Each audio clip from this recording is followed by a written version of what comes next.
Isang malungkot na balita ang bumungad sa mundo ng showbiz at social media ngayong araw ng Biyernes, October 24. Sumakabilang buhay na si Emmanuel Eman Atienza, anak ni na TV host at weatherman Kim Atienza at businesswoman Felicia Atienza. Ang nakababatang Atienza ay kilalang content creator at mental health advocate na hinangaan ng marami dahil sa kanyang bukas at tapat na pagtalakay tungkol sa usapin ng kalusugang pangkaisipan. Sa isang post sa Instagram, ibinahagi ni Felicia ang masakit na balita ayon sa kanya. It's with deep sadness that we share the unexpected passing of our daughter and sister Eman. Dagdag pa ni Felicia, naghatid ng joy, laughter, and love si Eman hindi lang sa kanilang pamilya kundi maging sa mga taong nakilala niya online at sa personal na buhay.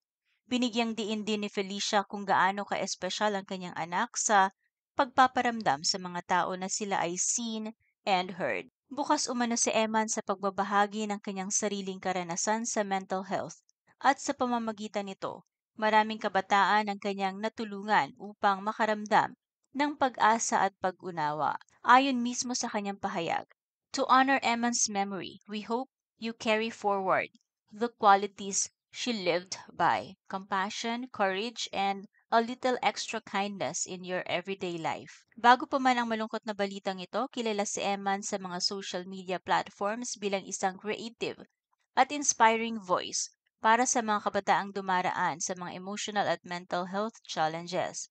Madaling lapitan si Eman at madalas magbahagi ng motivational post at personal reflections tungkol sa self-love, healing at pagiging totoo sa sarili. Maraming netizens ang nagpaabot ng pakikiramay at pagbubuni sa kabutihang iniwan ni Eman. Ang iba naman ay nagbahagi ng kanilang mga mensahe ng pasasalamat. Sinasabing Eman made them feel seen and understood sa panahong sila ay dumaraan ng pagsubok. Naiwan ni Eman ang kanyang mga magulang na sina Kim at Felicia Atienza, pati na ang kanyang mga kapatid na sina Jose at Eliana. Hanggang sa ngayon hindi pa nagbibigay ng karagdagang detalye ang pamilya tungkol sa sanhi ng pagpanaw.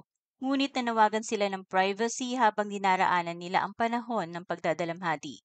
Ang pamilya at Tianza ay patuloy na tumatanggap ng mga mensahe ng pakikiramay mula sa mga kaibigan, tagahanga at kapwa content creators na minsang nahipo ng kabutihan ni Eman.